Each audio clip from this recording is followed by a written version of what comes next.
أنشيلوتي بينفجر في وجه السعودية. كل التحية والتقدير للاعبنا المغربي مسير مزراوي. مع احترامي للأموال الطائلة اللي عارضها عليك اتحاد جدة، ولكن كل المميزات عندك.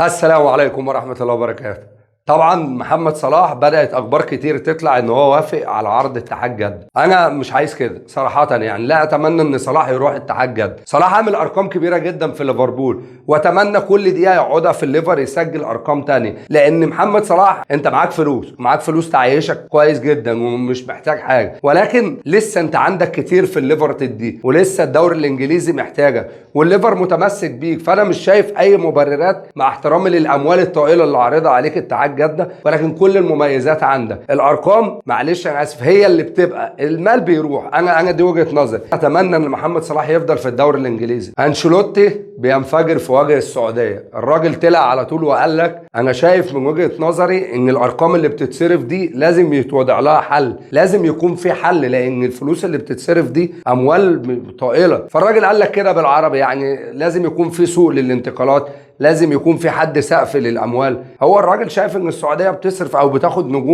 نجوم كبيره جدا مؤثرين في اوروبا. فانا من وجهه نظري شايف ان الراجل يعني معاه حق في الحته دي. انت بتفضي اوروبا من نجوم كبيره جدا جدا. يعني مثلا لو هتحط كريم بنزيما مثلا جنب 4 ولا 5 ولا 6 من لعيبه الدوري السعودي، هل هيبقى فعلا في تكافؤ في الفرص؟ شايف اللقطه اللي قدامك دي نصير مزراوي، لاعبنا العربي المغربي المسلم. اللقطه دي لعيبه بايرن ميونخ كلها كانت بتتصور وماسكه الكحول، ولكن الراجل عشان عاداتنا وتقاليدنا الاسلاميه واضح في الصوره قدامنا ان الراجل رافض فكره ان هو يمسك الكحول ويتصور بيه. واللقطه دي على فكره بتزعج الغرب جدا. كل التحيه والتقدير للاعبنا المغربي مسير مزراوي. ويا رب تكون الحلقه عجبتكم. ما تنسوش صلوا على سيدنا محمد وتشتركوا في القناه وتفعلوا الجرس عشان يوصلكم كل جديد. سلام عليكم.